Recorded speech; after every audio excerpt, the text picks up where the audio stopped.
आज घर में सत्यनारायण की कथा है। रागनी सुबह से काम में लगी है। सारा खाना बनाना, प्रसाद तैयार करना और भी कथा में ज़रूरत का सारा सामान एकत्रित करने में व्यस्त थी।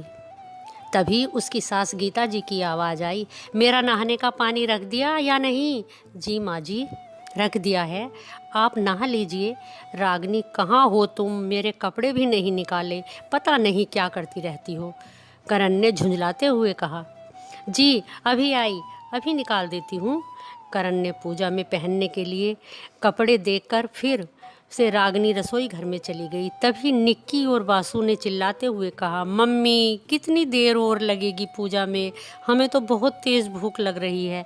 बस थोड़ी देर बच्चों, पंडित जी आने वाले हैं। रागनी ने बड़े प्यार से अपने बच्चों से कहा। इतने में घर की घंटी बजी। गीता जी ने दरवाज़ा खोला तो सामने पंडित जी खड़े थे। आओ आओ पंडित जी, बस आपका ही इंतज़ार हो रहा था। पंडित जी अपने आसन पर बैठ गए।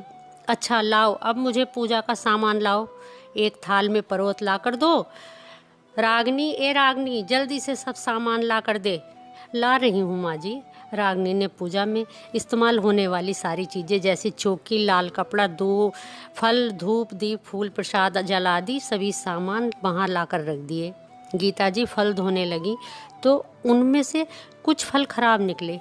गीता जी को बड़ा गुस्सा आया और वे बोलने लगी, दो दो बच्चों की माँ हो गई पर अक्ल खाक की नहीं है। कुछ कमाना धमाना नहीं पड़ता ना। मेरे बेटे की कमाई है, लुटा रही है। फल भी देखकर नहीं लाए गए। रागनी ने कोई जवाब नहीं दिया, चुपचाप अपना काम करती रही। पंडित जी ने कथा प्रारंभ की। सभी कथा में बैठ गए। कुछ अड़ोस पड़ोस की औरतें और बच्चे भी आकर कथा में बैठ गए। कथा की समाप्ति हुई। आरती के बाद प्रसाद लेकर सभी अपने अपने घर चले गए। पंडित जी भी खाना खाकर दक्षिणा लेकर अपने घर चले गए। करण, गीता जी व बच्चे भी खाना खाने के लिए बैठे। करण, रागनी, आज खाने में बिल्कुल स्वाद नहीं है। तुम्हारा ध्यान कहाँ रहता है? थोड़ा रायता तो ठीक है, पता नहीं तुम क्या करती रहती हो। कोई काम भी तुमसे ढंग से नहीं होता। काम कहाँ से ढंग से होगा? माँ के घर से कुछ सीखा होता तो कुछ आता ना। गीता जी ने मुंह बनाकर कहा। पूरा दिन मैं ही तो काम करती हूँ माँ जी, इसमें मेरी माँ बीच में कहाँ से आ गई? जब से इस घर में आई हूँ तब से आज तक पूरे निस्वार्थ भाव से आप सबकी सेवा की है मैंने। अपना खाने का समय नहीं देखा, ना ही सोने का, और बदले में मुझे क्या मिला? आपसे हमेशा तिरस्कार। मैंने कभी आपकी किसी बात का उल्लंघन नहीं किया और ना ही कभी जवाब दिया। इसका मतलब ये नहीं कि मुझे आपकी बातों से दुख नहीं होता। मैं भी इंसान हूँ माँ जी। अब पता नहीं, आज पता नहीं रागनी कैसे इतनी भावुक हो गई और आंसू पोंछती हुई अपने कमरे में चली गई। तभी उसके पति ने कहा, अगर घर का काम करती हो तो इसमें माँ को क्यों सुना रही हो? माँ ने ऐसा क्या कह दिया तुम्हें जो आंसू बहाने लगी की ज़रूरत पड़ गई? तुमसे कितनी बार कहा है, अगर तुम नहीं घर संभाल पाती हो तो कोई नौकरानी लगा लो। अब सब चुप हो गए और सबने खाना खा लिया, मगर रागनी ने कुछ नहीं खाया और अपना काम समाप्त करके अपने कमरे में लेट गई। तभी निक्की, उसकी बेटी, खाना लेकर मम्मी के पास गई। मम्मी मम्मी, आप खाना खा लो, आपने सुबह से कुछ नहीं खाया। इन शब्दों को सुनकर रागनी ने अपनी बेटी को गले से लगा लिया, मानो सारा गुस्सा भूल गई हो। अगले दिन रागनी जब सब्जी लेने घर से बाहर बाजार गई तो वापस में उसके साथ एक औरत भी थी। उसे देखते ही करण ने कहा, रागनी ये कौन है? ये इस घर की नौकरानी है।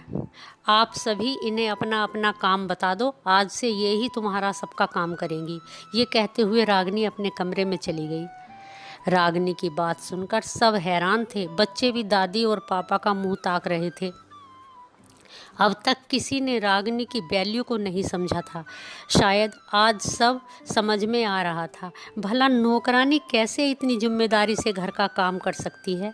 करण को भी अपनी गलती का एहसास हो रहा था। उसने तो यूं ही बोल दिया था कि नौकरानी रख लो। ये तो करण भी जानता था कि रागनी पूरा दिन लगी रहती है, फिर भी वो उसकी तारीफ में दो शब्द नहीं बोलता। पर आज करण की नज़रें झुक गईं। रागनी से अपनी गलती के लिए क्षमा मांगने लगा, परंतु रागनी तुरंत खड़ी हो गई। नहीं नहीं, मैं तुमसे क्षमा मंगवाना नहीं चाहती। आप ही तो बार बार कहते हो ना कि नौकरानी रख लो। मैंने सोचा इनकी ये ख्वाहिश भी पूरी करती हूँ, बस इसीलिए, और कुछ नहीं। सब जोर से हंसने लगे और नई आई नौकरानी को भी रख लिया रागनी की मदद के लिए। पर गीता जी ने सबके सामने अपना फैसला सुना दिया। मेरा काम तो रागनी ही करेगी।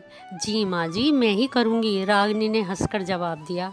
इस कहानी से यही सीख मिलती है कि औरत घर को घर बनाने में अपना पूरा जीवन निकाल देती है, पर उसको सुनने को सिर्फ यही बात मिलती है कि तुम करती क्या रहती हो।